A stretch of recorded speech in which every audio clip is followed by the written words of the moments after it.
Olá, eu sou Magister. Hoje nós vamos ver a epistemologia de Platão tal como aparece no diálogo Mênon. Ao estudar a obra de um filósofo como Platão, nós estamos tendo um pouco de cuidado. Platão produziu textos durante cerca de 50 anos. É natural que você tenha tanto continuidades quanto descontinuidades, que você tenha mudanças de opinião. Quanto mais porque Platão costuma colocar até suas dúvidas nos seus diálogos. Muitas vezes, seus diálogos terminam sem uma conclusão, porque ele simplesmente não tinha chegado nessa conclusão. A epistemologia de Platão está contida em 3 diálogos principais: o Mênon, a República e o Teeteto. A República pertence ao período médio de Platão, enquanto o Teeteto pertence ao período mais maduro da obra de Platão.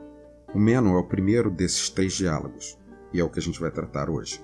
O Mênon pertence ao período inicial de Platão, quando ele ainda estava sob bastante influência de Sócrates. A ideia central do Mênon é que aprender é recordar. O termo grego para recordar é anamnesis. Platão tenta ilustrar a ideia de que aprender é recordar usando um exemplo. Ele pede para Mênon que traga um escravo, um servo, e Platão começa a fazer uma série de perguntas ao escravo. Ele desenha na areia um quadrado com um lado de 2 e pergunta ao escravo qual seria a área desse quadrado. O escravo responde 4. Depois ele pergunta para o escravo qual seria a área de um quadrado cujo lado fosse 4, que é o dobro do lado desse quadrado original. O escravo inicialmente responde 8, 2 vezes 4. Mas Platão, desenhando, mostra que isso está errado. E o escravo muda de ideia. Depois Platão começa a encaminhar a conversa para descobrir qual seria o quadrado de área 8. O escravo observa que quando você tem um lado 4, a área é 16.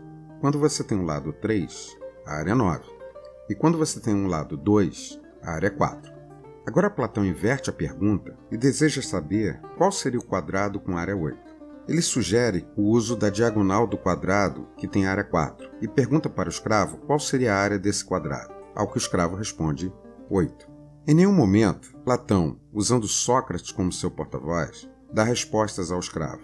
Como ele só faz perguntas, sem ensinar nada, e o escravo eventualmente dá a resposta certa, ele usa isso como evidência de que o escravo não aprendeu nada, mas sim, simplesmente, recordou o que já sabia.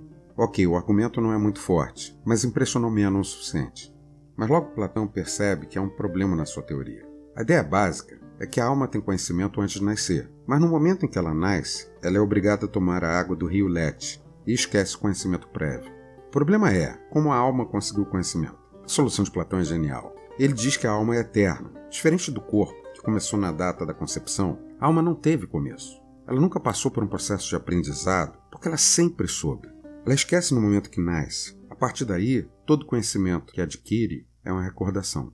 A questão agora é como provocar essa recordação. Platão introduziu a palavra dialética como termo técnico em filosofia.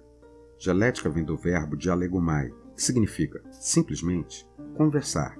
Mas em Platão, a dialética tem um significado técnico. Não é somente uma conversa, é uma conversa especial. É uma conversa que, se feita corretamente, pode gerar episteme, que é uma das palavras que Platão usava significando conhecimento. No Mênon, Platão dá uma espécie de definição do que seria episteme, do que seria o conhecimento. É muito difícil traduzir exatamente essa definição. De maneira livre, podemos traduzir como: conhecimento seria uma opinião verdadeira quando ela é amarrada por um raciocínio em direção a uma explicação. Note bem a expressão amarrar. A opinião é amarrada pela lógica e pela dialética, como se fosse um cavalo, e é forçada a ir em direção da verdade. A ideia é: você tem uma opinião qualquer e ela deve ser amarrada por um raciocínio lógico, que busca explicações, e aí você vai chegar ao conhecimento. Mas isso é um processo. Platão se inspira em Sócrates, no Sócrates histórico. Sócrates costumava fazer perguntas às pessoas. Por exemplo, quando ele perguntava o que é justiça, o que é ser justo, alguém poderia responder: o justo não é senão a vantagem do mais forte. Sócrates não questionava diretamente a ideia da pessoa. Ele simplesmente buscava uma consequência lógica dessa ideia e apresentava para ela. A pessoa, então, tinha que decidir se ela podia viver com essa consequência. Uma consequência da ideia de nosso exemplo é: se um dos seus escravos for mais forte do que você, é justo que ele force você a servi-lo? Se a pessoa não concordasse com essa consequência, ela só tinha uma alternativa. Ela tinha que revisar, em alguns casos melhorar, e em outros abandonar a ideia original, e com isso ia melhorando suas ideias. Evidentemente, esse tipo de coisa não era muito agradável para quem queria manter as suas opiniões e sua fama de sábio. Mas Platão reconheceu nisso uma das características geniais do pensamento de Sócrates, a capacidade crítica. No Mênon, temos a primeira tentativa de Platão de codificar a prática socrática. Um filósofo, aquele que tem amor à verdade, tem amor à sabedoria, que busca o conhecimento, ele deve começar com uma doxa, que significa opinião. A doxa é uma opinião qualquer, que pode ser verdadeira, falsa, não importa muito, mas ela tem que ser apresentada para a dialética. Ela tem que ser exposta à crítica lógica.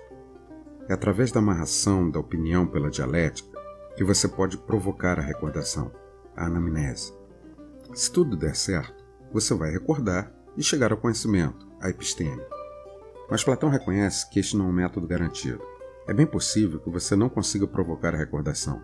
Se isso acontecer, você pode chegar à aporia, ou seja, a incapacidade de chegar a uma conclusão.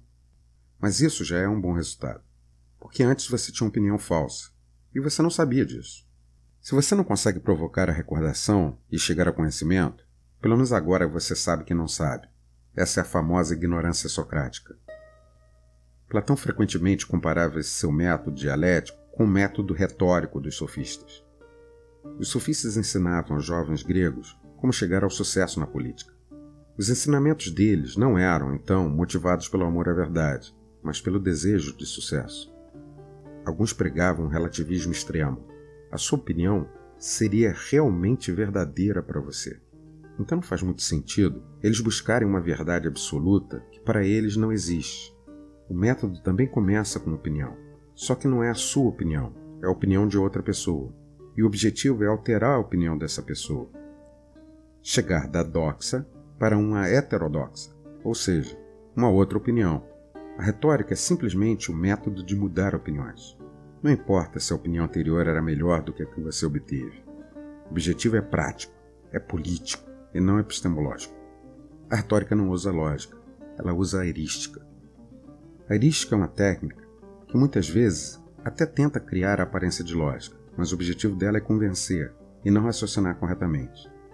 Para isso é usado, por exemplo, a aparência de sabedoria, o apelo à emoção, a confusão de termos, o uso de formas lógicas inválidas. Aliás, o termo sofisma tem como raiz a palavra sofista. Vale qualquer técnica que seja útil para mudar a opinião das pessoas. Platão não faz nenhum esforço para esconder que ele não tem nenhum respeito pelos sofistas e nem pela erística retórica.